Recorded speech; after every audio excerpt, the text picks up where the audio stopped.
Hello friends, welcome to rice ice YouTube channel. My name is Tanmoy.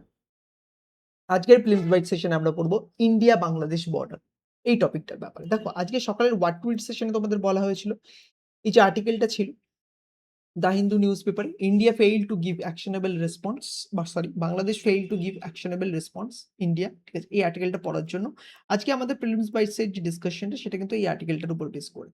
কিভাবে আমরা discussion করবো? আমরা প্রথমে কনটেক্সট দেখবো, দেখবেন জিওগ্রাফিক্যাল প্রোফাইল দেখবো, তারপর আমরা হিস্টোরিক্যাল অ্যান্ড লিগ্যাল ফ্রেমওয়ার্ক দেখবো, তারপর আমরা দেখবো এই যে কিভাবে এই বর্ডারটাকে ম্যানেজ করা হয়, দেন কানেক্টিভিটি অ্যান্ড ওয়াটার রিসোর্স কিন্তু আমরা দেখবো।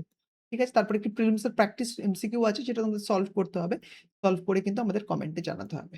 ঠিক আছে? দেখো, কিসের জন্য এটি নিউজে আছে, ইন্ডিয়া বাংলাদেশের মধ্যে কিন্তু এই বর্ডার রিলেটেড কিন্তু ডিসপিউট দেখা দিচ্ছে। এর জন্য কিন্তু ডিপ্লোম্যাটিক টেনশন এর জায়গায় কিন্তু পৌঁছে গেছে। আর এটার যে মেইন রিজন সেটা কি জানো? সেটা হচ্ছে ইল্লিগাল ইমিগ্রেশন। ইন্ডিয়াতে মানে আমাদের তরফ থেকে বারবার বাংলাদেশের যে রেসপেক্টেড অথরিটি আছে, রেসপেক্টিভ অথরিটি তাদেরকে কিন্তু জানানো হচ্ছে যে ইল্লিগাল ইমিগ্রেশনের প্রবলেমটা, প্লাস তাদেরকে আইডেন্টিফিকেশনের জন্য বলা হচ্ছে। কিন্তু তারা কোনো কনক্রিট বা অ্যাকশনেবল ঠিক আছে, রেসপন্স কিন্তু জানাচ্ছে না। তো এর ফলে কিন্তু এই যে পার্টিকুলার যে ইস্যুটা, ইন্ডিয়া বাংলাদেশ বর্ডার ইস্যু, এটা কিন্তু নিউজে আছে। এইবার যখন নিউজে এটা আছে তাহলে আমাদের কিন্তু এটা ভালো করে পড়তে হবে। First will understand the geographical profile.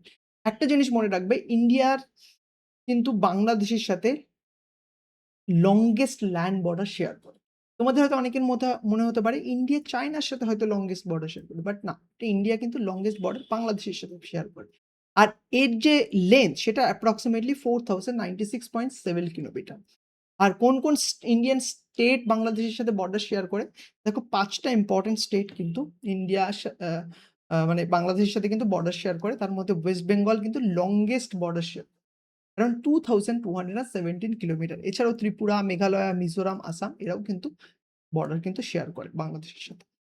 R India বাংলাদেশের বর্ডার না ভেরি ডিফিকাল্ট টু ম্যানেজ। কেন difficult to manage? Because they are highly porous.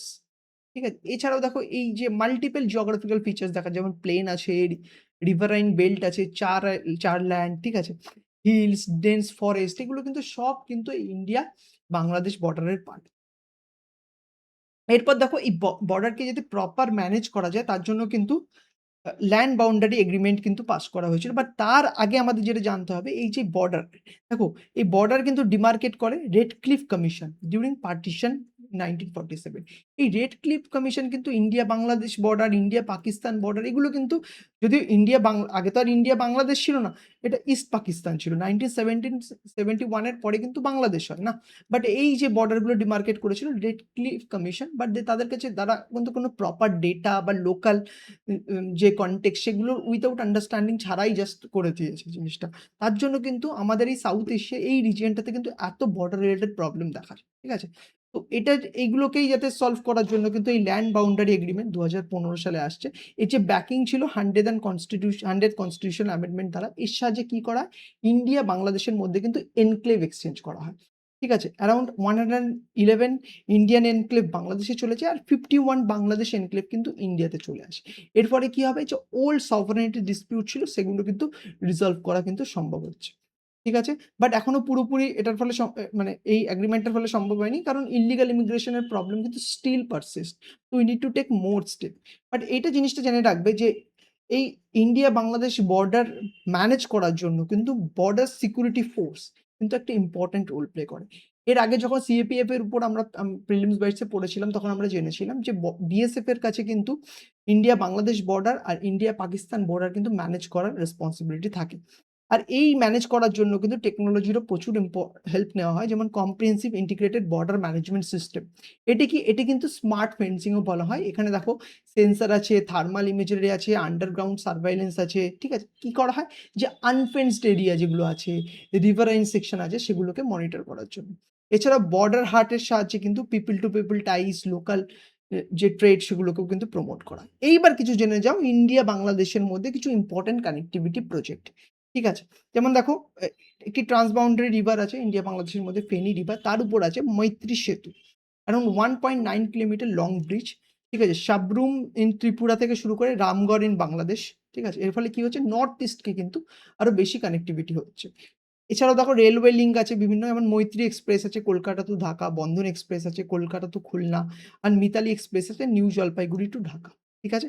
আরেকটি যে চ্যালেঞ্জ ইন্ডিয়া বাংলাদেশের মধ্যে আছে সেটা হচ্ছে এই রিভার ডিসপিউট, যেমন Teesta river dispute still unresolved. ঠিক আছে?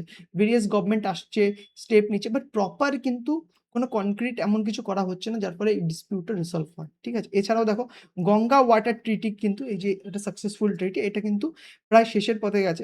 এটা কিন্তু রিনিউয়ালের জন্য ডিউ আছে।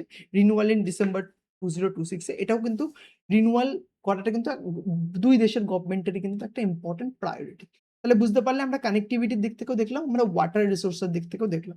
এইবার যে প্রিলিমস এর প্র্যাকটিস কোয়েশ্চেনটা আছে সেটা কিন্তু তোমাদের সলভ করতে হবে। আর এটা কমেন্ট সেকশনে যেয়ে জানাও এর আনসারটা কি হবে। আর তোমরা যারা সেম আর্টিকেলটা বাংলায় পড়তে চাও, আইসিআইসি এর ওয়েবসাইটে চলে যাবে। দেখবে বাংলাতে দেওয়া আছে, তো তোমরা যে মিডিয়ামে কমফোর্টেবল পড়বে, পড়ে একটা কমপ্লিট ক্লারিটি কিন্তু ডেভেলপ করে নেবে। আশা করি বুঝতে পেরেছো, and thank you so much for attending this particular discussion and all the very best for your upcoming prelims exam. Thank you.